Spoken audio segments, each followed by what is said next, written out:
আমার বান্দির দল, তোমরা যদি নেক আমল করো ঈমান ঠিক রাখিয়া তোমাদেরকে 2 পুরস্কার দেব। আমি জিজ্ঞাসা করি আপনারা ঈমান আসেনি? আরে ধরে কম বড় আসছে করে বলেন, আসেনি না? না, এত আসছে করবার তো কোনো কারণ নাই। সত্য মুহাম্মদুর রাসূলুল্লাহ লাগাইবেন না? এখান বাপ, এখান বাপ দিয়া তাহলে কলেমাটা আমি কই, লা ইলাহা ইল্লাল্লাহ মুহাম্মাদুর রাসূলুল্লাহ। এটা হলো ঈমানি কলিমা।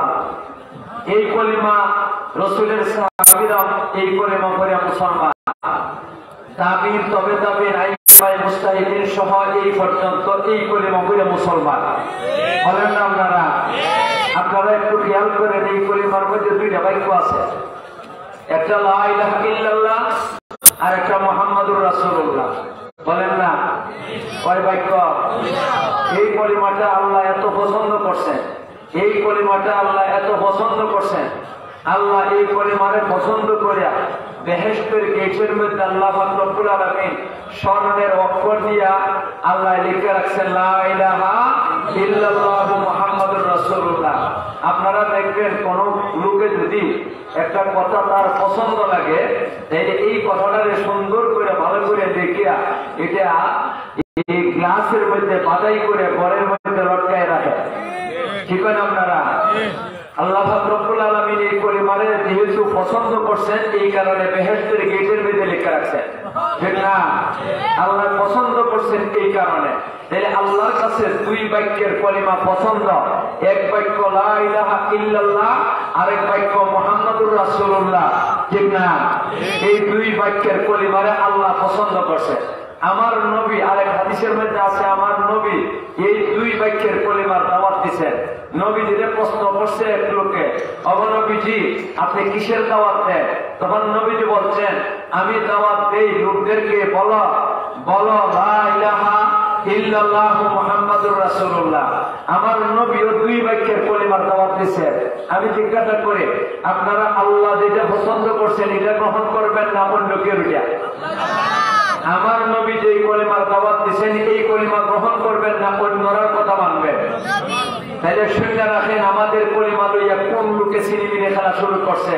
একটা দল আছে বর্তমানে, এই দলের এক নেতা, এই দলের এক নেতা বলছে যে লা ইলাহা ইল্লাল্লাহর সাথে মুহাম্মাদুর রাসূলুল্লাহ লাগাইবে সে শিরক করছে। তাহলে এখন কয়েন আপনারা যদি এই দলের নেতার কথা শুনি আমরা, তাইলে আপনারা যারা আছেন এখানে একজনই ইমানদার না। তার কথা মতে আপনারা একজনই ইমানদার না, সব বেঈমান, সব মুশরিক। বলেন না আপনারা? আপনাদেরকে মুশরিক কইছে, এটা কোনো বেশি অসুবিধা না, বেশি দুঃখের ব্যাপার না। সবচেয়ে বেশি দুঃখের ব্যাপার হইল এটা যে তার ফতোয়াটা আমার আল্লাহর উপরে ফলাইছে, তার ফতোয়াটা আমার নবীর উপরে ফলাইছে। আল্লাহ তার ফতোয়াটা কি? যে লা ইলাহা ইল্লাল্লাহর সাথে মুহাম্মাদুর রাসূলুল্লাহ লাগাইবে সে শিরক করছে, যে ওই লাগাইবে সে শিরক করলা। আমার আল্লাহ বেহেশতের গেটের মধ্যে লা ইলাহা ইল্লাল্লাহর সাথে মুহাম্মাদুর রাসূলুল্লাহ লাগাইয়া কইছেন। বলেন না আপনারা? আমার নবী দাওয়াত দিতে গিয়া, নবীজি দাওয়াত দিতে গিয়া লা ইলাহা ইল্লাল্লাহর সাথে মুহাম্মাদুর রাসূলুল্লাহ লাগাইয়া দাওয়াত দিয়েছেন। তাইলে এই লোকের ফতোয়াটা কি ছিল? যে ওই লা ইলাহা ইল্লাল্লাহর সাথে মুহাম্মাদুর রাসূলুল্লাহ লাগাইবে সে শিরক করছে, সে মুশরিক। তাহলে তার ফতোয়াটা প্রথম নম্বরে আমার আল্লাহর উপরে লাগাইছে, আমার আল্লাহর উপরে ফলাইছে। 2 নম্বরে আমার নবীর উপরে ফতোয়া দিছে যে আমার নবীরে কয় মুশরিক, যে আমার আল্লাহরে কয় মুশরিক, সে বেঈমান, বেঈমান, বেঈমান। এই জাতের বেঈমানের কথা আপনারা মানবেন? আর বলে কয় বেঈমানের কথা মানবেন? এই লোককে, এই লোক কোন দলে? বর্তমানে একটা দল আমাদের দেশে আসছে, এই দলটার নাম হইল লামুযহাবির দল। ওই লামুযহাবির দলের এক নেতা আব্দুল্লাহ আল ফারুক বিন আব্দুর রহমান, সে বলছে এখন কয় এর ফতোয়া এর গালো মারেন। বলেন না আপনারা? এর ফতোয়া এর গালো মারেন। যার ফতোয়া তার আমার আল্লাহরে মুশরিক কয়, যার ফতোয়া তার আমার নবীরে মুশরিক কয়, সে ইমানদারই থাকে, ইমানদার হইতে পারে না। ঠিক না? এখন কয় না আপনারা 2 বাক্যের কলিমা মানেন না 1 বাক্যের কলিমা মানেন? বলেন না, জোরে বলেন। আমরা কয় বাক্যের কলিমা মানি? 2 বাক্যের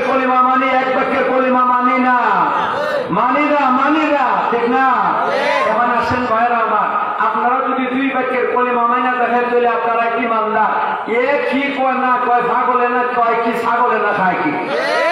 মাঠের না ছাগলে না কয় কি ছাগলে না খায় কি? এই ছাগল আর ছাগলের কথা মাইনে চলবো? ছাগল ছাগলের কথা মাইনে চলবে না। আমার আল্লাহর কথা মানি, আমার রসুলের কথা মানি, ঠিক না? এখন আসেন ভাইয়েরা আমার আল্লাহ বলতেছেন যে নাকি ঈমান ঠিক রাখিয়া নেক আমল করবে, আল্লাহ রব্বুল আলামিন বলেন আমি ওকে দুইটা পুরস্কার দান করব। আপনারা ঈমান ঠিক রাখিয়া নেক আমল করতে রাজি আছেন? আরো জোরে কোন নেক আমল করতে রাজি আছেন? কারা রাজি আছেন একটু দেখি। আল্লাহ তুমি আমরা সবাইকে তৌফিক দান করো। আল্লাহ বলেন বান্দারে, ও আমার বান্দির দল, ঈমান ঠিক রেখে যদি নেক আমল করো আমি আল্লাহ তোমাদেরকে দুই পুরস্কার দেব। দুইটা পুরস্কার কি? একটা একটা করে কইবার যাই। আমি আসলে যেই সময় হাতে লইয়া আপনারা সামনে বসে আছি, আমি দুই পুরস্কারের আলোচনা করতে পারবো না। একটা পুরস্কারের একটা অংশ বলবো, একটা পুরস্কারের একটা অংশ। আপনারা কোনো যে অত কম সময় লই আইলা কেন লাগে? আরে অত কম সময় নেয় না তো, সময় মোটামুটি বেশি আছে, তবে দুই পুরস্কার আলোচনা করা সম্ভব। কেন সম্ভব না আমি আলোচনা করি দেখেন। একটা পুরস্কারের কথা বলি। আল্লাহ বলতেছেন ফালানুহিয়ান্নাহু হায়াতান তাইয়্যিবা, হে আমার বান্দার বান্দিরা ঈমান ঠিক রেখে নেক আমল করো, দুই পুরস্কার দেব। এক নম্বরে পুরস্কার আমি তোমাদেরকে পবিত্র জিন্দেগি দান করব। আমি জিজ্ঞাসা করি আপনারা পবিত্র জিন্দেগি চান না পবিত্রটা চান? আরো করে পবিত্র জিন্দেগি নাও, পবিত্র জিন্দেগি। আল্লাহ তুমি আমাদেরকে পবিত্র জিন্দেগি দান করো, আমরা পবিত্র জিন্দেগি চাই। এখন আসেন ভাইয়েরা আমার, আমি তো একটা পুরস্কারের প্রতি বলতেছি, আবার এখানের মধ্যে আল্লাহ বলছেন পবিত্র জিন্দেগি দান করবো। পবিত্র জিন্দেগি বলতে কি বোঝায় এটা তো বোঝার দরকার। পবিত্র জিন্দেগির অনেক ব্যাখ্যা আছে, পবিত্র জিন্দেগির অনেক ব্যাখ্যা আছে। আমি সব কয়টা কইব না, আমি মাত্র কইব একটা। মানবেন না?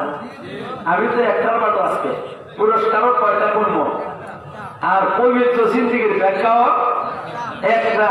পবিত্র জিন্দেগির যত ব্যাখ্যা আছে এর মধ্যে একটা হইল আল্লাহ যারে ঈমান ঠিক রেখে নেক আমল করব এদেরকে পবিত্র জিন্দেগি দান করবেন। এর অর্থ এদেরকে মর্যাদা বাড়িয়ে দিবেন। আমি জিজ্ঞাসা করি আপনারা মর্যাদা বাড়বার চান কিনা চান না? আরো যেরকম চান কিনা চান না? ভাইরা মর্যাদা বাড়ার অনেক কিছু আছে, মর্যাদা বাড়ার অনেক কিছু আছে। ইলেকশন করলেও মর্যাদা বাড়ে, বোঝা যায় আপনারা ইলেকশন মানেন না। একজন মেম্বার হয়েছে, চেয়ারম্যান হয়েছে, উপজেলা চেয়ারম্যান হয়েছে, মেয়র হয়েছে, এমপি হয়েছে, মন্ত্রী হয়েছে, প্রধানমন্ত্রী হয়েছে, সব ইলেকশন, সব ইলেকশনে অবশ্যই একটা মর্যাদা আছে। আছে কিনা আছে না? কয়দিনে? মাত্র 5 বছরে। আল্লাহ ইলেকশনে 5 বছরের মর্যাদা। আমার আল্লাহ বলেন অবন্দার বান্দেরা আমি তোমাদেরকে 5 বছরের মর্যাদা দিবার চাই না। তোমরা যদি ঈমান ঠিক রেখে নেক আমল করো আমি তোমাদেরকে চিরস্থায়ী মর্যাদা দান করব। আপনারা 5 বছরের মর্যাদা চান না চিরস্থায়ীটা চান? আরো ধরে কোন 5 বছরের চাই না চিরস্থায়ীটা চাই? চিরস্থায়ীটা ইলেকশনে না নেক আমলে? আল্লাহ বলতেছেন বান্দার বান্দেরা তোমরা যদি ঈমান ঠিক রেখে নেক আমল করো আমি তোমাদেরকে চিরস্থায়ী মর্যাদা দিব। এখন আসছেন জায়গা ঠিক করেন, কোন জায়গায় মর্যাদা পাইবেন, মর্যাদা কোন জায়গায় পাইবেন, জায়গাটা ঠিক করেন। ইলেকশনে মর্যাদা এক জায়গা, কয় জায়গা? শুধু দুনিয়া, শুধু দুনিয়া। মরলে পরে আছে? ইলেকশনে বাস করছে, কম মরে গেছে, গিয়া কম হয়ে গেছে, এ সময় ফিরিস্তা জিজ্ঞাসা করবো মারবার পোকা। চেয়ারম্যান সাহেবের জিজ্ঞাসা, মেম্বার সাহেবের যে কোনো একজনে মারা গেছে, ফেরেস্তা জিজ্ঞাসা করবো মারবার পোকা ওমা দিনুকা আমার হাজার রজুল্লাহ বুঝছা বিকম, তোমার রবকে, তোমার নবীকে, তোমার ধর্ম কোনটা? এই সময় যদি কয় ফেরেস্তা বুঝছে কথা কইবে আমি এমপি সাহেব, কাম হইব? জবাব দেওয়া লাগবো। আপনারা জবাব দেওয়া লাগবো। জবাব যদি দিতে পারে তার জন্য ধন্যবাদ, মারহাবা, মোবারকবাদ বলেন না আপনারা। আর যদি জবাব দিতে পারে না বোধা দুইটা বেশি নাই পায়, ঠিক না বেশি? তাইলে যা চলে দুনিয়ার উপরে, যা চলে দুনিয়ার উপরে, মরলে পরে আর মর্যাদা নাই। আর নেক আমলের মর্যাদাটা ঠিক করেন, জায়গাটা ঠিক করেন। আমি বলি শোনেন, ভালো করে খেয়াল করে শুনলেন। নেক আমলের মর্যাদা আল্লাহর বান্দার বান্দি যদি ঈমান ঠিক রেখে নেক আমল করে দুনিয়াতে আল্লাহ মর্যাদা দিবে। আল্লাহর বান্দার বান্দিরা যদি ঈমান ঠিক রেখে নেক আমল করে মরণের সময় আল্লাহ মর্যাদা দিবে।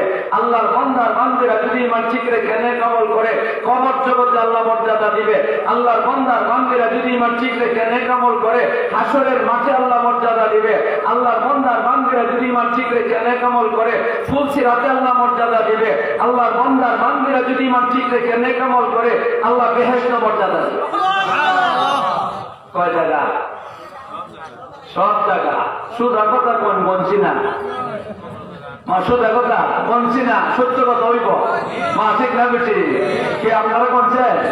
আরে বলতেন না সুদা কথা বলে সত্য কথা বললে অসুবিধা আছে নাকি? আমরা বলছি না। আমি আবার কই, আল্লাহর বান্দার বান্দিরা যদি ঈমান ঠিক রেখে নেক আমল করে আল্লাহ দুনিয়াতে মর্যাদা দিবে। আল্লাহর বান্দার বান্দিরা যদি ঈমান ঠিক রেখে নেক আমল করে মরণের সময় মর্যাদা দিবে।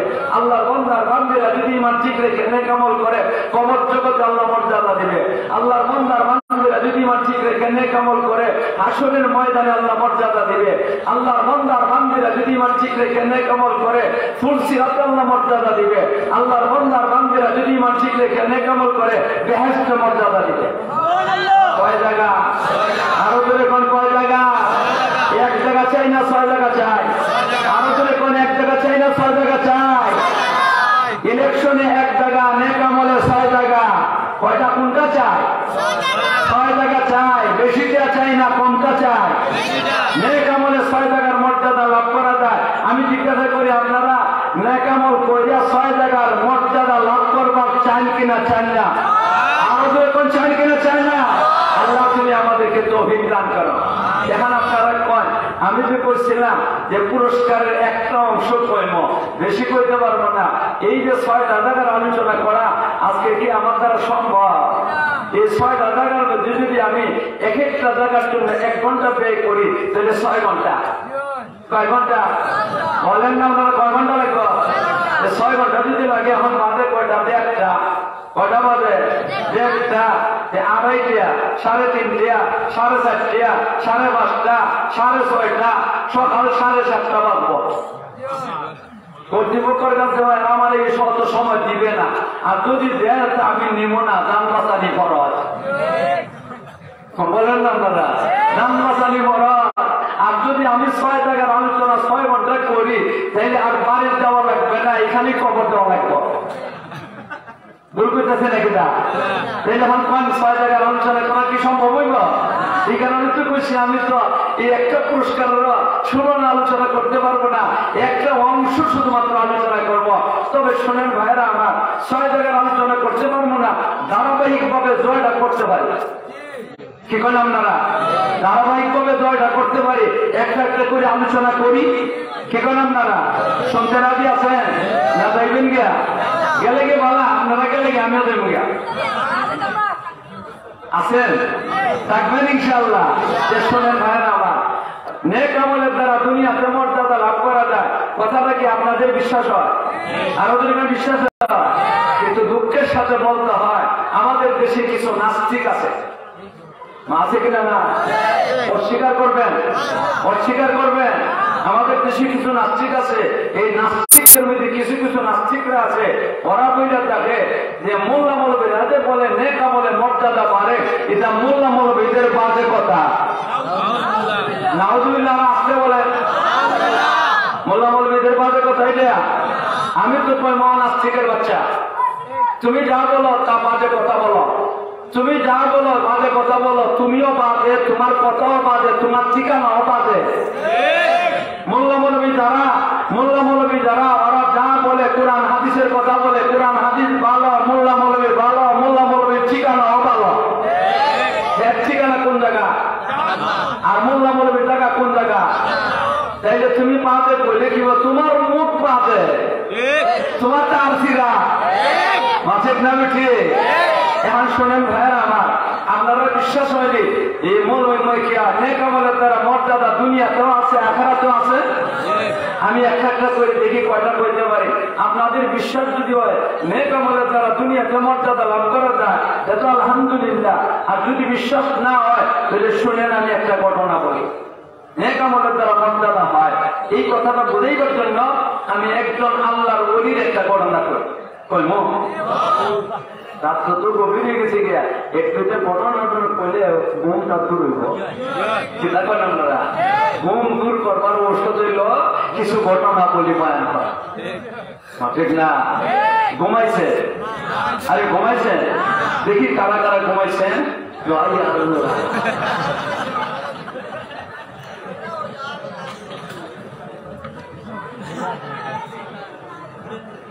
ঘুমাতে কি হাত উঠে কেমন?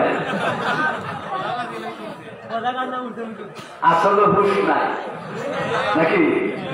আসলে হুশ নাই না, হুশ আছে। যারা হাত উঠেছে এরা ঘুমাইছে না, এটার যারা হাত উঠেছে কেন করে হাত উঠেছে, ঘুমাইছে না। আসলে তার কোনো দোষ নাই, দোষ আমার, আমি উল্টা করলাম কিনা, ঠিক না? আমার শুনেন ভাইয়ের আমার, আমি একজন আল্লাহর ওলির কথা বলি, দুনিয়ার মর্যাদার কথা বলতে গিয়ে এই কথাটা বুঝাইতে গিয়ে আমি একজন আল্লাহর ওলির জীবনের একটা ঘটনা, একজন বলি সারা জীবনের ঘটনা বইলে শেষ করা যাবে না। একটা ঘটনা, এই ওলির বাড়িটা কোন জায়গা ওলিকে আমি এই কথাটা আগে করি। ওলির বাড়িটা এমন একটা জায়গা, এমন একটা দেশ, এই দেশটা বড় বেতেন, এই দেশটার নাম ইরাক। মাথুন আমরা দেশটার নাম কি? ইরাক। ইরাক আমি একটা বেদেল্লা দেশ করে কইলাম, সবচেয়ে বড় কাফির যে তার বাড়ি ইরাক। এমন কাফির যে শয়তানি দৃষ্টিকে আরো খারাপ। আপনারা কবেন যে শয়তানি দৃষ্টিকে খারাপ, আর কেউ আছে? আছে শয়তানি দৃষ্টিকে খারাপ। এর নাম হইল নমরুদ। মা বলেন না আপনারা, এর নাম কি? এর শয়তানি দৃষ্টিকেও খারাপ। আপনারা কবেন যে কেমনে? শয়তানি দৃষ্টির তো কত ক্ষমতা আল্লাহ দিছে, সে কিছু চাইও নিছে আল্লাহর কাছে, আমার এই ক্ষমতা দেও, এই ক্ষমতা দেও, তার ক্ষমতা অনেক আছে। এরপরেও আপনারা কি জীবনে কোনোদিন শুনছেন সিলেট তো এটা ওয়াজের এলাকা, বহুত ওয়াজ নসিহত, বড় বড় ওলামায়ে কেরাম আসে, কোন আলিমের কাছ থেকে শুনছেন আপনারা জীবনে যে শয়তান ইবলিসে খুদাই দাবি করছে? তার এত ক্ষমতা তো জীবনে কোনোদিন খুদাই দাবি করছে না, আমি খুদা বলে নাই কন্যা আপনারা। কিন্তু নমরুদ যার কোনো ক্ষমতা নাই, লেগরা মশার সাথেই বাঁচে না, কন্যা আপনারা কোন লেগরা মশার সাথে বাঁচে? লেগরা মশার সাথে যার নাকি ক্ষমতা নাই তার মোকাবেলা করার, সে আবার খুদাই দাবি করে আমি খুদা। এই জন্য আমি বললাম এক হাত থেকে খারাপ, শয়তান ইবলিস থেকে আরো বেশি খারাপ। এই শয়তান ইবলিসের বাড়ি যেটা, ওই নমরুদের বাড়ি যে দেখানো ইরাক, এই দেশটার মধ্যে আবার আমাদের মুসলমান জাতির পিতার বাড়িও। মুসলমানের জাতির পিতাকে ইব্রাহিম আলাইহিস সালাম। আমি মুসলমানের জাতির পিতা কইছি, বাঙালির জাতির পিতা বলি নাই, মুসলমানের জাতির পিতা কে? ইব্রাহিম আলাইহিস সালামের বাড়িটা কোথায়? ইরাক। বড় বড় ওলিয়া উলিয়ার বাড়ি ইরাক। আমি নাম করি কয়েকজন ওলির, আব্দুল কাদের জিলানী, জুনাইদ বাগদাদি, বায়জিদ বুস্তামি, ইবনে মুস্তাফা, সৈয়দ আহমদ কবির, ইমাম আবু হানিফা, ইমাম আহমদ ইবনে হাম্বল, ইমাম আবু ইউসুফ, ইমাম মুহাম্মদ রাহমাতুল্লাহ আলাইহিম, অনেক কত কই মুখে শেষ করতে পারবো না। এরা বাড়ি ইরাক, বলেন না? এই কারণে বললাম এটা ভেজাল লেতে। এই দেশের একজন ওলির একটা ঘটনা আমি কই, ওলির নামটা বলি, দেখেন আপনারা চিনেন কিনা। আলিম ওলামা চিনেন, আমি আলিম ওলামার ওয়াজ করবার জন্য আসি নাই, যারা নাকি আলিম না ওনাদেরকে ওয়াজ করবার জন্য আসি। একজন ওলির নাম বলি, ওনার নামটা হযরত সুলাইমান ইবনে রবি রাহমাতুল্লাহ আলাইহি। শুনে থাকলে ভালো কথা, আর যদি না শুনে থাকেন এখন তো শুনছে, এখন তো শুনছে। এই সুলাইমান ইবনে রবির জীবনের একটা ঘটনা কইব, শুধুমাত্র কোন কথাটা বুঝাইবার লাগে দুনিয়াতে নেক আমলের দ্বারা মর্যাদা লাভ করা যায়। মাত্র নাকি আপনারা বলবো শোনেন। সুলাইমান ইবনে রবির কয়েকটা গুণের কথা আগে বলি। প্রথম নম্বরে ওনার গুণ হইল বড় আলিম, 2 নম্বর বড় বলি মালিক, আর ওখানের জমানা হাজার ভর্তি গুণ ক্যালকুলেটারে ধরতো না, ঠিক না বেশি? এত বড় ধনী। আমি আপনাদেরকে জিজ্ঞাসা করি, টাকা পয়সার মালিক যদিও হজ ফরজ হয় কিনা? জীবনে কয়বার হজ করা ফরজ? একবার। সুলাইমান ইবনে রবি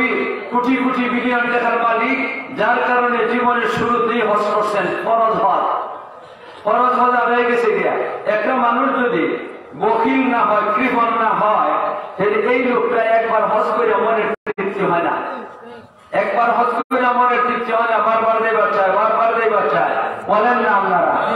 সুলাইমান ইবনে রবি কৃপণ না, বখিল না, দানশীল দানবীর। দানশীল দানবীর, এই কারণে উনি প্রতি বছর হজ করেন।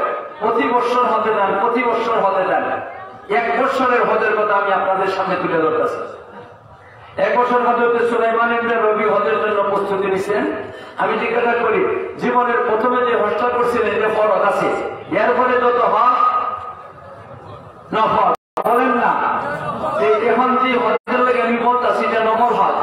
হযরত সুলাইমান ইবনে রবি রাহমাতুল্লাহ আলাইহি হজের জন্য প্রস্তুতি নিছেন। ওই সময় এলাকার কিছু নতুন নতুন হজ করবার জন্য নতুন নতুন কিছু লোক তৈরি হয়েছে। ওরা জানছে হযরত সুলাইমান ইবনে রবি হজের জন্য যাইবেন। এই কথাটা শুনলে এরা মনের মধ্যে বড় একটা আবেগ সৃষ্টি হয়েছে। এরা এই 25-30 জন মানুষ সুলাইমান ইবনে রবি রাহমাতুল্লাহ আলাইহির বাড়িতে হাজির হয়েছে। সুলাইমান ইবনে রবি রাহমাতুল্লাহ আলাইহি দেখিয়া কইতাছেন, তোমরা কি ব্যাপার, প্রত্যেকে আসলা? তো ওনারা নিয়ে ছেড়ে বসছেন বাংলা ঘর। আপনারা সিলেট এলাকা তো মানে বাংলা ঘর কয় না, না না বাংলা ঘর কয় না, আপনারা দেরি ঘর মাত্র আপনারা কোন ঘর? দেরি ঘর।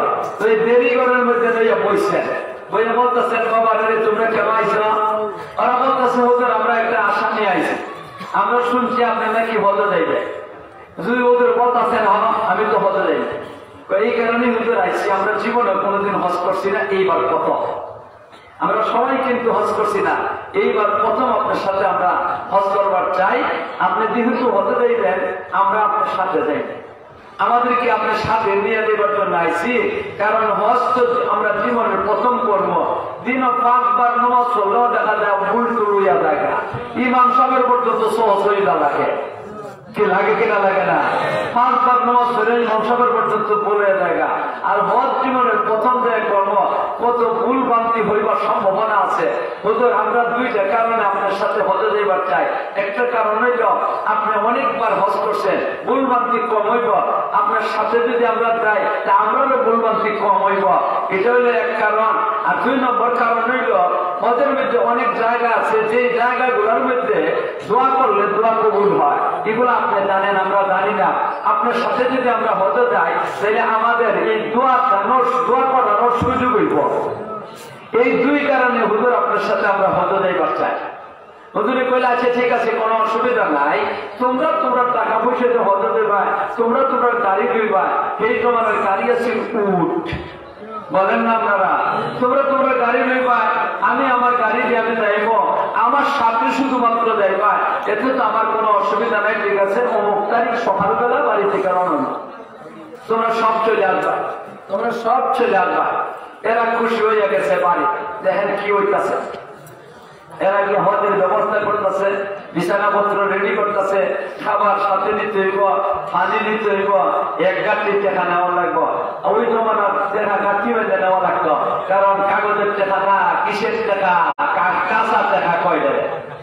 কাঁচা টাকা দেখছেন যারা বলতে পারবে না, যেমন এখন 5 কি আছে, কাঁচা টাকা আছে আমাদের দেশে, আছে কিনা? এইভাবে টাকা আছে, সবাই গাঁটরি বাঁধছে, 1 গাঁটলি টাকা হয়েছে। ওইদিকে সুলাইমান ইবনে রবি রাহমাতুল্লাহ আলাইহি উনিও ওনার ব্যবস্থা করছেন।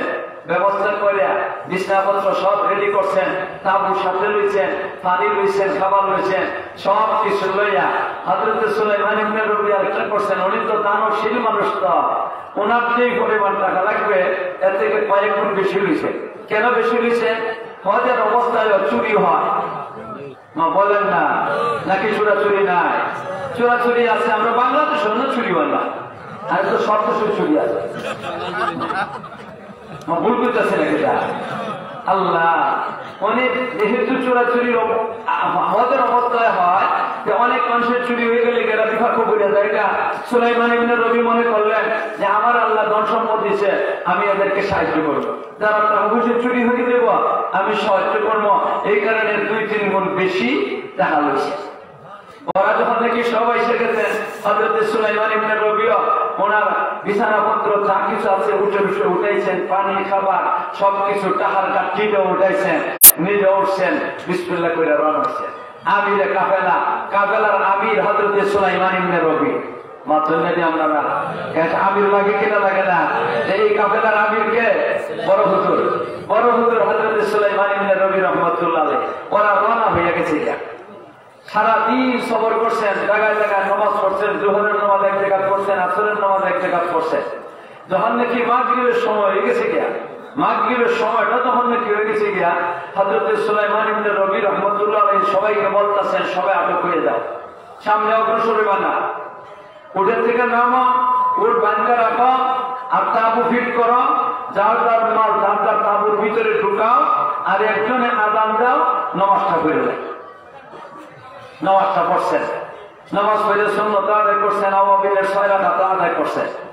আদায় করিয়া হযরত সুলাইমান ইবনে রবি বলতেছেন, মিয়ারা শোনো একটা কথা, আমরা বদর যাইব, তাই বললে পেট তো খালি রাখতে পারবো না, খাওয়া লাগবে।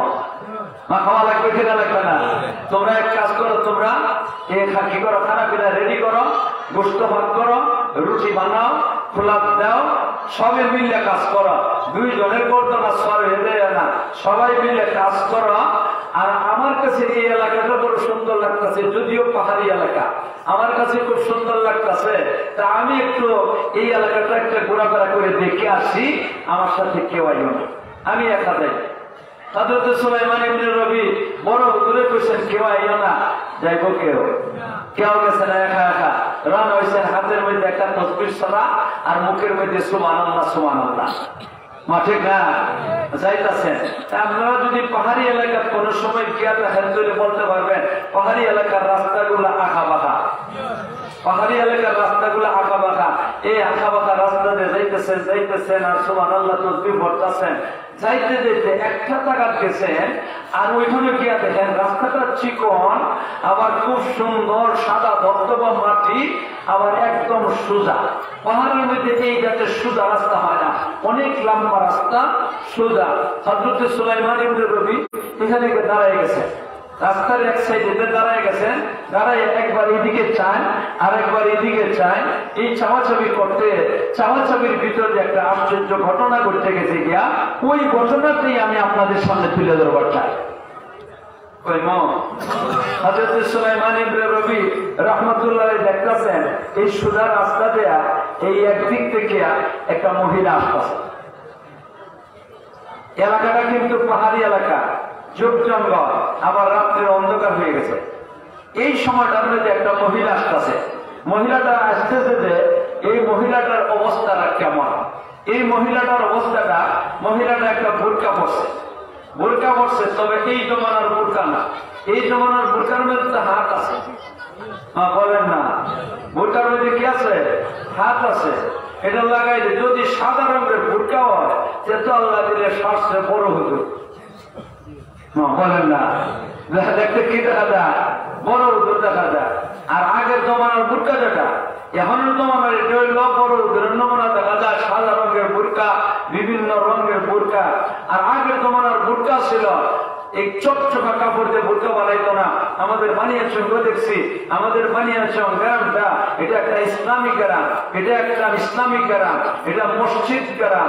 এই বানিয়াচং গ্রামের মধ্যে কয়েকশো মসজিদ আছে, কয়েকটা মসজিদ না, একটা গ্রামের মধ্যে কয়েকশো মসজিদ আছে। গ্রামটা বেশি বড় না, ছোট্ট, মাত্র 4 ইউনিয়নের এক গ্রাম, বেশি বড় না। বলেন না, কয় ইউনিয়নে?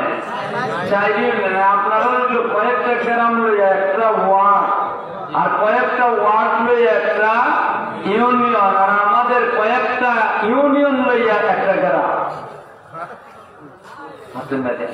এটা হলো বানিয়াচং গ্রাম। এই সময় দেখছি আমরা, ছোট সময় দেখছি মহিলারা যে বোরকা বানাইতো, পুরান কাপড় দিয়ে বানাইতো, চকচকা না, আবার এটা গোল করে বানাইতো, হাত নাই, এটা সালার মতো। কেন মতো? সালা বোঝেন না, বস্তা বোঝেন না আপনারা, এই বস্তার মতো। আর চিত্র টিত্র নাই, কোন দিকে যে চিত্র নাই, শুধু 2টা চোখের চিত্র আছে, আলাদা আলাদা, একত্রিত না। এখানে একটা চিত্র, এখানে একটা চিত্র, শুধু 2টা চোখেরই চিত্র আছে, আর কোন চিত্র নাই। এই মহিলাটা ওই জাতের বোরকাটা লাগাইয়া মহিলাটা আসতেছে। সুলাইমান ইবনে রবি রাহমাতুল্লাহ আলাইহি দেখিয়া উনি একটা ধারণা করে বলছেন বড় উল্টা। কি ধারণা করছেন? এই মহিলাটা অসৎ, মহিলাটা অসৎ। কেন অসৎ মনে করলেন? অসৎ মনে করছেন এই কারণে, একটা পাহাড়ি এলাকা, 2 নম্বর যুগ জঙ্গল, 3 নম্বর রাত্রে অন্ধকার। এই অবস্থার মধ্যে মহিলাটা কেন একা একা আসলো? একা একা আসছে, নিশ্চয়ই কারোর সাথে লাইন আছে। লাইন বোঝেন না? আরে লাইন বোঝেন নেই, আর লাইন করে দেখা এটা না, এটা একটা বাদ আমার কাম মোবাইলে টিপি করার লাগে, টিপি না টানা টানি। সুলাইমান ইবনে রবি রাহমাতুল্লাহ আলাইহি ধারণা করছেন এটা অসৎ, এই মহিলা অসৎ। কেন অসৎ? যদি না হয়তো নিশ্চয়ই তার সাথে কোন লোক থাকতো, তার সাথে মনে হয় কারোর সাথে লাইন আছে, যার সাথে লাইন আছে তার কাছে যাইতেছে। হুজুর তো বড় হুজুর, তো বড় হুজুর যে এলাকার, যে বড় হুজুর, এই এলাকার হুজুরের একটা দাপট থাকে। মনে মনে ভাবতেছেন, আচ্ছা গো মহিলা, আচ্ছা গো মহিলা, আমার এলাকার তুমি বদমাইশি করবা, খারাপি করবা, অবশ্যই করতে দিব না, আমি লিখে দিব। দাঁড়াই গেছেন, মহিলারা আসতেছে, মহিলার খবর নাই, হুজুরে দেখে ধারণা করে বসে। আবার মহিলার মধ্যে একটা গুণ আছে, গুণটা কিটা? মহিলা যে হাঁটতেছে, সাময়িক তিরমিজির মধ্যে নবীজির হাঁটার নমুনা আছে। নবীজি কেমনে হাঁটতেন? নবী যখন রাস্তাতে হাঁটতেন তখন সামনের দিকে ঝুঁকে ঝুঁকে হাঁটতেন, সামনের দিকে ঝুঁকে ঝুঁকে হাঁটতেন। মহিলাটাও এইভাবে হাঁটতেছে। এতে আবার মহিলা হুজুরের ধারণাটা আরেক জাত লাগে, বিভিন্ন ধরনের ধারণা হইতেছে, কিন্তু মহিলা ভালো না, এটা একবারে ফিরে গেছে। মহিলাটা রাস্তাটা কিন্তু চিকন, চিকন রাস্তাতে মহিলাটা আইতেছে। একটা চিকন রাস্তাতে আমি যদি কেন দাঁড়াই থাকি, আপনি যদি যাই এদিকে অবশ্যই আমার দেখতে চাইবেন, ঠিক না? কিন্তু মহিলাদের চলছে, যাইতেছে যে হুজুরের কাছে যে গেল একজন মানুষ, কেন পুরুষ না মহিলা, এইটা বুঝবার লাগবে। মহিলা একবার চাইয়া দেখলো না, হুজুরের মনে মনে কোন বাবা রে বাবা, বাবা রে বাবা, বেটি দে পাগল হইছে, তাও লাগে পাগল হইছে দেয়। আমার মা একবার চাইয়া দেখলো না, আচ্ছা গো বেটি তোমারে বোঝাই না, আজকে দেখাই দিব। মহিলার তো খবর নাই, মহিলা যাইতেছে কোন নয় নেয়া, যাইতেছে সামনের দিকে ঝুঁকে ঝুঁকে যাইতে যাইতে হুজুরের পিছিয়ে পিছিয়ে যাইতেছেন। দেখি কোথায় যায়, একটা পাহাড়ের কাছে গেছে, পাহাড়ের নিচে গর্ত, পাহাড়ের নিচে বড় একটা গর্ত। গর্ত বোঝেন তো? আপনাদের সিলেটি ভাষায় কয় গাছ, মাছেন না আপনারা? সিলেটি ভাষায় কি কয়? এই বড় একটা গাছ, এই গর্তের ভিতরে গিয়ে গেছে মহিলাটা ঢুকে গেছে।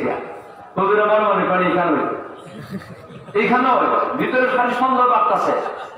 হুজুর আস্তে আস্তে সামনে আগাইছে, সামনে আগাইতে গেছে এতটুকু দূরে রয়েছেন, যেখানে থাকলে দাঁড়াইতে এই গর্তের ভিতরে কি হয় না হয় সব দেখা যেত। দাঁড়াইয়া দেখতেছেন মহিলাটা গর্তের মধ্যে নামিয়ে, ওই আর দেরি করছে না, বুরকাটা আছে যে বুরকাটা খুলে ফেলছে, খুললে মাটির মধ্যে রেখে দিছে, আর একটা কাপড় দিছি, এই কাপড়টা বিছাইছে, বিছাইয়া হাতের মধ্যে একটা ছুরি লইছে, এই লম্বা একটা ছুরি লইছে, পাশে একটা মরা জানোয়ার, এই মরা জানোয়ারটার এই কি করতেছে, ছুরি দিয়ে চামড়াটা আলোক করতেছে, খুব দ্রুত কাজ করতেছে। বোঝা যায় এই ব্যাপারে ওই মহিলা বড় অভিজ্ঞ, খুব দ্রুত চালাইছে ছুরি, চালাই এসে চামড়াটা আলোক করছে, চামড়াটা আলোক করিয়া গোস্ত কাটে, আর ওই কাপড় যেটা নাকি মাটির ভিতরে বিছাইছে এটার মধ্যে রাখে, কাটে আর রাখে, কাটে আর রাখে।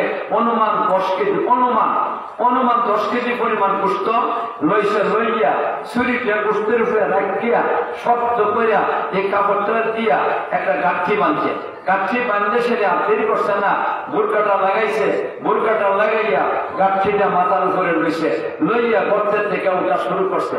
সুলাইমান ইবনে রবি রাহমাতুল্লাহ আলাইহি রাস্তার থেকে একটু সরে গেছেন, সরে যাওয়ার মনে মনে ভাবছেন যে মরা জানোয়ারের গোস্ত নিচ্ছে, আমি যদি রাস্তার দাঁড়িয়ে থাকি মহিলা মনে করবো আমি দেখছি, লজ্জা পাইব, এই কারণে উনি নিজে একটু সরে গেছেন। যখন নাকি মহিলাটা এই জায়গাটা অতিক্রম করে যাওয়া শুরু করছে। আর ওই সময় সুলাইমান ইবনে রবি রহমতুল্লাহ আলাইহি রাস্তার মধ্যে আইসা কান্দা শুরু করছেন, আও মাও করে কান্দা শুরু করতেছেন। আল্লাহ, আমি মনে করছিলাম এটা একটা অসৎ মহিলা, এটা তো অসৎ মহিলা না, এটা একটা অসহায় মহিলা। কি কেন আপনারা? এটা একটা অসহায় মহিলা, নিশ্চয়ই তার কোনো স্বামী নাই। যদি স্বামী থাকতো আজকে মরা জানোয়ারের গোশত নেওয়া লাগতো না, অথবা কোনো উপযুক্ত ছেলে নাই যার কারণে কি করতেছে মরা জানোয়ারের গোশত নিতেছে। হয়তো ছোট ছোট বাচ্চারা আছে, অথবা খালি মেয়েরা, এরা তো কোনো রুজি রোজগার করতে পারে না, খাবার নাই, উপবাস কাটাইতেছে। মা আইসা হয়তো কি করতেছে এই মরা জানোয়ারের গোশত নিয়ে এদেরকে জান রক্ষার ব্যবস্থা করছে।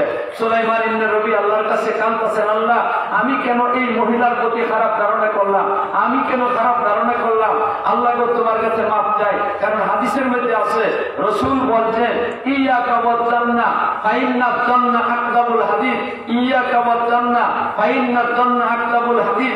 নবীজি বলছেন, এই আমার উম্মতের পুরুষ আর নারী, তোমরা কি করো না, তোমরা তোমাদের বাঁচাও কারো প্রতি খারাপ ধারণা করতে, দলিল প্রমাণ ছাড়া কারো প্রতি খারাপ ধারণা করবা না। যদি খারাপ ধারণা করো যে তুমি নিজেই মৃত্যুক সাজে দেবা, মৃত্যুক হইয়া দেবা। সুলাইমান ইবনে রবি কাঁদতেন, আল্লাহ, ভুল করছি, অন্যায় করছি, আমার মাফ করে দাও।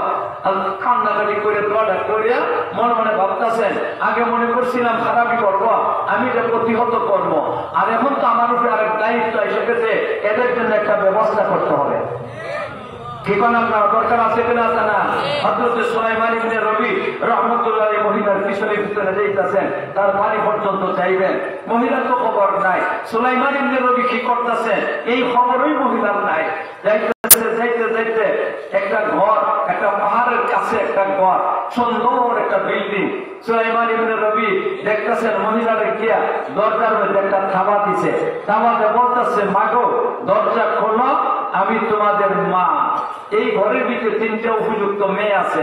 এই মহিলা এই তিনটা তার স্বামী তার রাখিয়া আর তিনটা মেয়ে রাখিয়া দুনিয়া থেকে বিদায় হয়ে গেছে। আর এই ঘরটা বানায় রেখে গেছে শুধুমাত্র, আর কোন সম্পদ রেখে যাইতে পারছে না। আল্লাহ দরজাটা খুলে দিছে। দরজাটা খুলে দেওয়ার পরে হযরত সুলাইমান ইবনে রবি রাহমাতুল্লাহ আলাইহি ঘরের ভিতরে, এই মহিলা ঘরের ভিতরে ঢুকছে, ঢুকে দরজাটা ছিটকারিটা লাগাই দিছে। ছিটকারিটা লাগানোর পরে হযরত সুলাইমান ইবনে রবি রাহমাতুল্লাহ আলাইহি মনে মনে ভাবতেছেন, এই মহিলা কি করছে ওই গর্তের মধ্যে, এটা আমার চোখে দেখছি। এখন মহিলা কি কয় এটা শুনতে হবে। মাটির ঠিক না বেঠিয়ে হযরত সুলাইমান ইবনে রবি একটু দূরে ছিলেন, একটা দৌড় দিছেন। দৌড় দিয়ে দরজার কাছে দাঁড়াইয়া কানটা লাগাইছেন, দেখি কি কয়। ওই মহিলা বলতেছে, মা গো, তোমরা আজকে কয়েক ভক্তের উপবাস, উপবাসের কারণে তোমরা মরণাপন্ন হয়ে গেছিলা, তোমরা পেটের খিদা কাতর হয়ে গেছ, মরণাপন্ন হয়ে গেছ।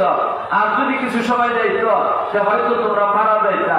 তোমরা যে এই অবস্থায় কারোর কাছে হাত পাচ্ছ না, কারোর কাছে তোমাদের অবস্থা প্রকাশ করছো না, একমাত্র আল্লাহর কাছে হাজারে কান্নাকাটি করছো, আল্লাহর কাছে শুধুমাত্র চাইছো, আর কারো কাছে চাইছো না।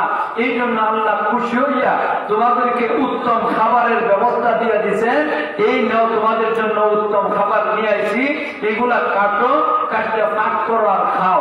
আমি জিজ্ঞাসা করি, মরণের কয় মরা জানোয়ারের গোশত মুসলমানের জন্য উত্তম খাবার? আরো দূরে কন উত্তম খাবার না হারাম? আরো দূরে কন হারাম। আল্লাহ উনি বলতেছে উত্তম খাবার। আর মেয়ের আরেকটা বুঝ দিবার জন্য এই কথাটা বলছে। সুলাইমান ইবনে রবি রাহমাতুল্লাহ আলাইহি আর সহ্য করতে পারছেন না, আর সহ্য করতে পারছেন না। হযরত সুলাইমান ইবনে রবি ঘরের দরজার মধ্যে দিছেন খাবার, তাওয়াতে বলতেছেন, মা গো দরজা খোলো, মা গো দরজা খোলো, মা গো দরজা খোলো।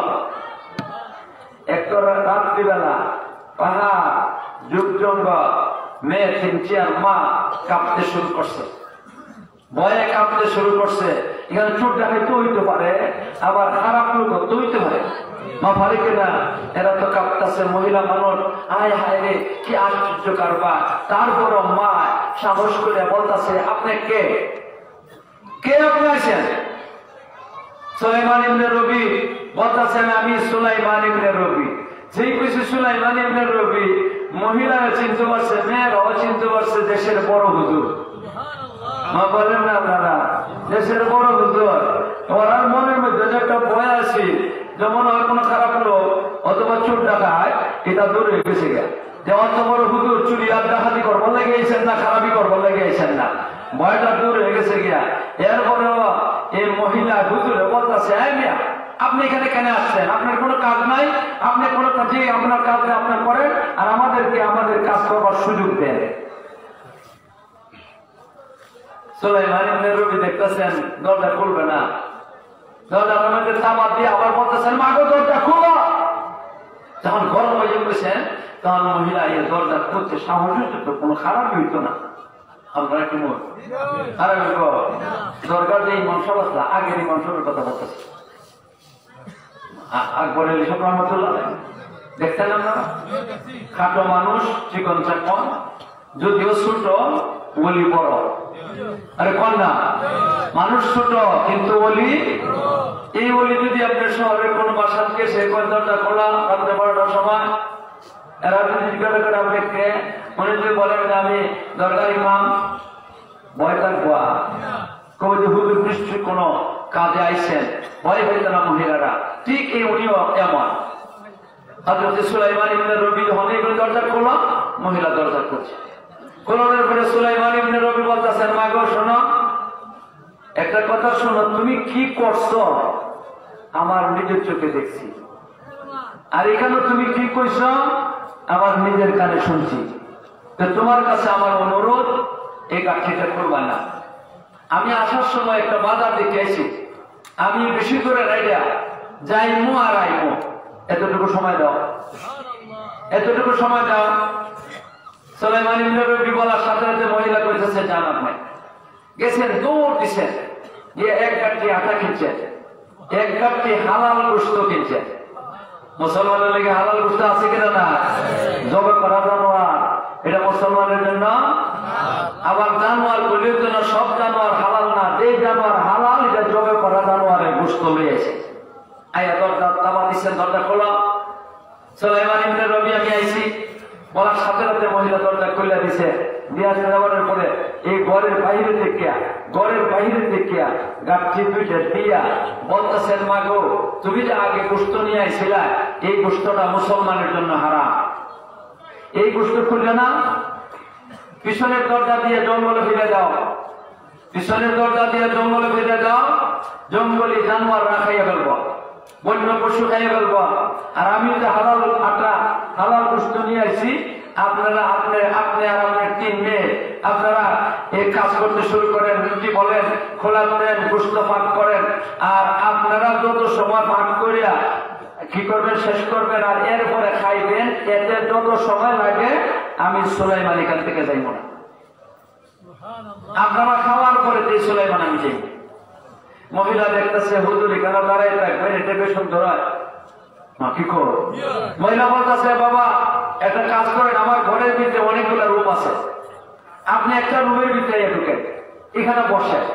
সুলাইমান ইবনে রবি বলতেছেন, মা গো আমি তোমার ঘরে ঢুকবো না, আমি তোমার ঘরে ঢুকবো না। কি হিন্দু বাড়ি? হিন্দু বাড়ি ঢুকবেন না কেন? ঢুকতেন না একটা হাদিসের কারণে, একটা হাদিসের কারণে ঢুকবেন না। নবীজি বলছেন, যেই ঘর শুধু মহিলা, যেই ঘর শুধু মহিলা, এই ঘরের ভিতরে বেগানা পুরুষ যেন ঢুকে না।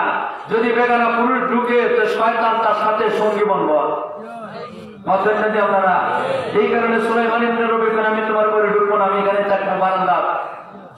মহিলা দেখলে এত সময় ফাঁকশাক হইব, তারপরে খাওয়া হইব, তারপরে যাইব। ওই ঘরের ভিতর থেকে অত ছোট ছোট বসার আছে না, এটা একটা দিয়া দিচ্ছে সুলাইমান ইবনে রবি বসে দিছে। ওরা 3জন 4জন মানুষ কি করতেছে, রুটি বলতেছে, খোলা দিতেছে, গোশত কাটতেছে, ভাগ করতেছে, ধুইয়া এটারে মশলা মশলা দিয়া এটারে কি করছে, এই ডেক্সির মধ্যে বসাই দিছে, চুলার মধ্যে বসাই দিছে। পাক হইতে কত সময় লাগবো? অল্প সময়ের ভিতরে সব রেডি হয়েছে। রেডি হওয়ার পরে মুরব্বী বেটি এই বেটিটা কিছু সামাজিকতা বলছে যে, বাবা আমরা সব রেডি গেছি গিয়া, আপনি আগে খাইবেন তারপরে আমরা খাইবেন। সুলাইমান ইবনে রবি মাগো আমি খাইবো না, আমার হাজী সাহেবের সাথে খাইবো। ইয়াদ আছে যে আপনারা? হাজী সাহেবের সাথে আমি খাইবো। এখানে মহিলা একটা প্লেটের মধ্যে বড় প্লেট তবলিগি খানি মাথায় কাজে আপনারা বড় প্লেটের মধ্যে রুটি লইছে, গোশত লইছে। মানুষ কয়টা? 4জন, মা আর 3 মেয়ে। আর তবলিগিরা একটা প্লেটের মধ্যে 4জন বয়, এখানে মধ্যে পয়সা খাইতেছে কি সুস্বাদু খাবার, কি সুস্বাদু খাবার। আরে আল্লাহওয়ালা মহিলারা ভাগ করছে, আল্লাহওয়ালা মহিলা যদি ভাগ করে তাহলে এদের ভাগ করতেই বিসমিল্লাহ করে শুরু করে, ঠিক না? বিসমিল্লাহ করে শুরু করে। এটার মধ্যে মশলা যদি তেমন বেশি ভালো করে না হতে তারপরও স্বাদ হয় কেন আল্লাহওয়ালা মহিলা বিসমিল্লাহ করে শুরু করছে। আর যারা পেশাব করে ভানি হইল না, এটা যে বাজারে সব মশলা নেতালা তারপরও মজা না, ঠিক না? পেয়েছে এরা হাটসাট করছে, খাওয়া শুরু হয়েছে। তিনি কয়েক রকমের উপহার কি মনে করেন কম খাইব, কয়টা কম খাইব? খুব খাইছে, খুব খাইছে, খাইয়া তৃপ্তি মিটে গেছে গিয়া। তারপরে এরা এটা সবগুলারে হেফাজত করে রাখিয়া আবার কইছে এরা দোয়া করতেছে। 4 জনে 4টা দোয়া করছে সুলাইমান ইবনে নবীর লাগি। কয়টা দোয়া করছে? আমি 4টা কথা কইতে পারবো না, আমি মাত্র একটা দোয়ার কথা কইব। একটা আমি তো আজকে একের বাটো একটা করে কইতাছি। একটা তো কোন ছোট্ট মেয়েটা যে দোয়াটা করছে সেই দোয়াটা বলি। সুলাইমান ইবনে নবী শুনতাছেন বসে বসে, এরা একটু আওয়াজ করে দোয়াটা করছে, মেয়েটা দোয়া করতেছে। আর ওরা 3 জনে কি কইব? আমিন কইব। মেয়েটা বলতেছে আল্লাহ গো, আমরা পেটের খিদা কাতর হয়ে গেছিলাম, মরণাপন্ন হয়ে গেছিলাম, ওগো আল্লাহ আর কিছু সময় যদি যাইতো হয়তো আমরা মারা যাইতাম। এমন অবস্থায় আল্লাহ তোমার বান্দা সুলাইমান ইবনে রবি, তোমার বান্দা সুলাইমান ইবনে রবি আমাদেরকে উত্তম খাবারের ব্যবস্থা করে দিয়া আমাদেরকে তৃপ্তি মিটাইয়া খাওয়াই দিছে। আমাদের অন্তরাত্মাটা আল্লাহ তোমার বান্দা খুশি করে দিছে। ওগো আল্লাহ তোমার বান্দা সুলাইমান ইবনে রবি ভাইকে আমাদের অন্তরাত্মাটারে খুশি করে দিছে। আল্লাহ গো তুমিও তোমার বান্দারে দুনিয়া আখিরাতে তার অন্তরাত্মাটারে খুশি করে দিও। মেয়েটা দোয়া করছে, বাকি 3 জনে আমিন করছে। সুলাইমান ইবনে রবি বারান্দার মধ্যে থেকে আনন্দের ঢেউ উঠে গেছে গিয়া। দোয়াটা শুনে আমার জীবন সার্থক হয়ে গেছে গিয়া। এই মহিলারা ভাইয়েছে যে আমার জীবন সার্থক হয়ে গেছে গিয়া। এর ফলে নিয়োগ করে দিয়েছেন আরেকটা বিয়ে করে নিব। বেটার বউ নাই, বউ আছে কিনা না, তাহলে আবার বিয়ে করবো কি? বিয়ে না, এর থেকে বড়টা।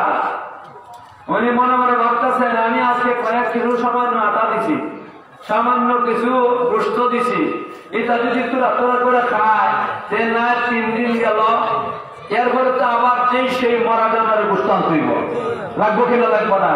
আল্লাহর দরবার আমি গেলে পরে যদি আল্লাহ জিজ্ঞাসা করে সুলাইমান তুই কোটি টাকার মালিক ছিলে, এই অসহায় মহিলাদেরকে তুই একটা ব্যবস্থা করতে পারলেন না, আমি জবাব দিতে পারবো না। এই কারণে মনে ভাবছেন আমি তো হজ মধ্যে নফল হজ জীবনে কতবার করছি, এইবারও নফল হজ আমি যদি বাদ দেলাই তাহলে তো কোনো অসুবিধা নাই, নফল হজ বাদ দিলে কোনো অসুবিধা নাই, আল্লাহ যদি বাঁচাই রাখে আগামী বছর করবো। ঠিক না বেশি? এই জন্য মনে মনে ভাবতেছেন আমি যা টাকা নিয়ে আইছি সব দিয়ে দিব। এই কথা চিন্তা করিয়া হযরত সুলাইমান ইবনে রবি মহিলারা বলতেছেন মাগো একটা কথা শোনো, আমি আমার কাফেলাটা বেশি দূরে না, কাছে, আমি যাইমো আর আইমো, একটু সময় আমার দাও। হযরত সুলাইমান ইবনে রবি রাহমাতুল্লাহ আলাইহি এই কথা কইয়া দিয়েছেন তো গিয়া ছেড়ে টাকার কাঠিটা দাদা 16 টাকা নিয়ে আইসেন, পকেটে যে টাকাটা আছে এসে নেই, আর বাকি সব কাঠির মধ্যে এলেন নিয়ে আইয়া ডাক দিচ্ছেন মহিলারে। দরজাটা খুলছে, কোরআনের পরে গাঠিতে ভিতরে দিয়ে মহিলারে ডাকতে করে এটা নিয়ে আসেন, দিয়া সেরে বলতেছেন যে মাগো শোনো, এই টাকাগুলো তুমি খরচ করবা তোমার মেয়ের লইয়া, আমি যেই ভাবে করবো সেই ভাবে। ভালো খাবার আনবা, নাটা খাবার খাইবাই না, ভালো কাপড় চোপড় আনবা, তুমিও ভালো কাপড় পরবা, তোমার মেয়ের ভালো কাপড় পরাইবা। এই টাকা যতদিন যা যাইব, এই টাকা শেষ হইবার আগে সুলাইমানে আরো এই পরিমাণ টাকা নিয়ে আসবো। শুধু অতটুকু না, সুলাইমানকে যদি আল্লাহ বাঁচাই রাখে তোমাদের জীবনের একটা ব্যবস্থা করে দেবে। সেটা বলতেছেন মাগো দরজাটা বন্ধ করে দাও, নামাজ পড়ে ঘুমাই দেবো, আমি জায়গায় চলে আইসেন হচ্ছে হাজি সাহেবের কাছে। আইসে তাড়াতাড়ি নামাজ আদায় করছেন, নামাজ আদায় করে সেলিয়া এদেরকে নিয়ে খানা খাইছেন। খানা খাইয়ে কোন তাড়াতাড়ি ঘুমাও সব ঘুমাই গেছে গিয়া, তাহাজ্জুদের সময় উঠে গেছেন গিয়া, তাহাজ্জুদের নামাজ পড়ছেন, কান্নাকাটি করছেন, ফজরের নামাজ আদায় করছেন, ফজরের নামাজ আদায় করে তাড়াতাড়ি নাস্তা রেডি করো, আবার তো সফর করতে হইব। এরা তাড়াতাড়ি নাস্তা রেডি করছে। নাস্তা রেডি করার পরে হযরত সুলাইমান ইবনে রবি খাইছে, সবাই রেডি খাওয়ার পরে সবাই আমার কাছে বসো। ওরা সবাই বসে বহনের পরে সুলাইমান ইবনে রবি কল, তোমরা বড় আশা করে আইছো হযরত এবার, যে তোমরা এক কাজ করো, তোমরা যাও আল্লাহর বাড়ি আর আমি যাই আমার বাড়ি।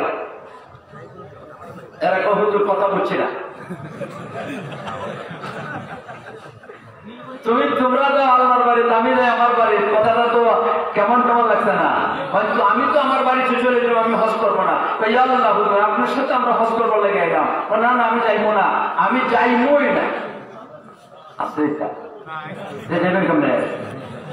এদের কাছে আবার এটা পয়সা না, এরা খুব কাকুতি বিরতি করছে, কিন্তু হুজুর আজকে বোঝাইতে পারছে না।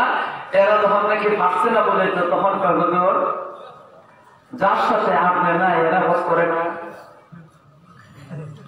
কথাটা বুঝেন না? আপনি যার সাথে নাই এরা কি হজ করে না? করে তো আমরা লেগে আমাদের আল্লাহ আছে, জান আপনি জানি পারি। ওদের আমি তোমাদের সাথে তোমাদের আল্লাহ আছে, যাও আল্লাহ হাওলা করে। এরা বাড়ি হজে গেছে, হুজুর এসে গেছেন বাড়ি। ওরা হজের কাম সমাধান করিয়া মদিনা শরীফ গেছে, মদিনা শরীফের কাম সাইয়া বাড়ির দিকে রওনা হয়েছে। আইসে কেরাম আমি আর সময় নষ্ট করবো না, সামান্য এই কয়েক মিনিটে শেষ করে দেব ইনশাল্লাহ। জি আইসে বাড়িতে গ্রাম নাকি আইয়া হাজি সাহেবের কাফেলা ঢুকছে, গ্রামের মানুষের খবর রেখে দিয়া সুলাইমান ইবনে রবিও সংবাদ পাইলেছে। সবাই দল বাঁধিয়া হাজি সাহেবের সাথে সাক্ষাৎ করবো লেগে আইসে। খেজুরও খাইবো, পানিও খাইবো, দল হইব। হযরত সুলাইমান ইবনে রবি তাড়াতাড়ি গায়ের মধ্যে জামাটা লাগাইয়া মাথার মধ্যে টুপিতে দিয়া তাড়াতাড়ি আইসে না গিয়ে একটা সালাম দিচ্ছেন, আসসালামু আলাইকুম ওয়া রাহমাতুল্লাহ। এরা সালামের জবাবটা দিতে রাজি না। মনে দুঃখ আছে না? না তারপর তো বড় হুজুরে সালামের জবাবটা দেয় না কেমনে? হুজুরে হাত বাড়ান, মনে চায় না। এরপরে বড় হুজুর কি করব, বেশ অসুবিধা করে গেছে গিয়া মুসাফা করছে। মুসাফার করানোর পরে কোন বস, আমি কেন আইসি জানো? কয় কেন আইসেন আপনি?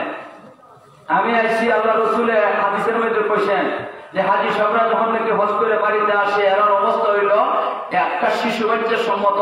এই মুহূর্তে শিশু বাচ্চাটা জন্ম নিলে যাওয়া নাকি তার কোনো গুণা থাকে না। হাজি সাহেবরা হজ করে এলে এদের অবস্থা এমন হয়ে যায়, এরা যদি দোয়া করে তাহলে দোয়াটা কবুল হইয়া যায়। ও আমার উম্মতের বেড়ায়, তোমরা এরা হজ করে আইলে পরে এর কাছ থেকে দোয়া লইবা। নবী কইছেন দোয়া লইবার লাগে, এই কারণে আইসি তোমাদের কাছে দোয়া নিব, তোমরা দোয়া করো, আমি আমিন আমিন কইব। এরা কত কাটাগায় মন দেওয়ার লেগেছে, কাটাগায় নুন দেওয়ার জন্য আইসেন আপনি? কি কাটাগা? কাটাগায় নুন নাতের কি? আপনার সাথে আমরা আশা করে আইছিলাম হজে যাইব, একদিন সফর করে পরের দিন করে তোরা যায় আল্লাহর বাড়িতে, আমি যাই আমার বাড়ি। হায় দিতে পারছি না। এরপরে হুজুর আশ্চর্য কারবার, আপনি এটি কি করছেন? আমরা তো গেলাম সোজা রাস্তা, যে রাস্তা আমরা জানি, এই রাস্তা মক্কা শরীফকে বুঝতাম। আর কোন বাইপাস রাস্তা আছে কিনা জানি না। আপনি কোন বাইপাস রাস্তায় আমাদের আগে আপনি মক্কা শরীফকে হাজির হয়ে গেছেন গিয়া, আমরা গিয়া দেখতেছি আপনি আল্লাহর ঘর জিয়ারত করতেছেন। আমরা পরে যখন আল্লাহর ঘর তওয়াফ করিয়া আমরা যখন নাকি সওয়া মারওয়া সাই করবলে গেলাম, গিয়া দেখি আপনি সওয়া মারওয়া সাই করে শের গেলাম। আমরা মাথা কামাইবার লাগি, মাথা ইহরাম ভাঙিয়ে নিব। আমরা গিয়া দেখি আপনি মাথা কামাইয়া ইহরাম ভাঙিয়ে শের।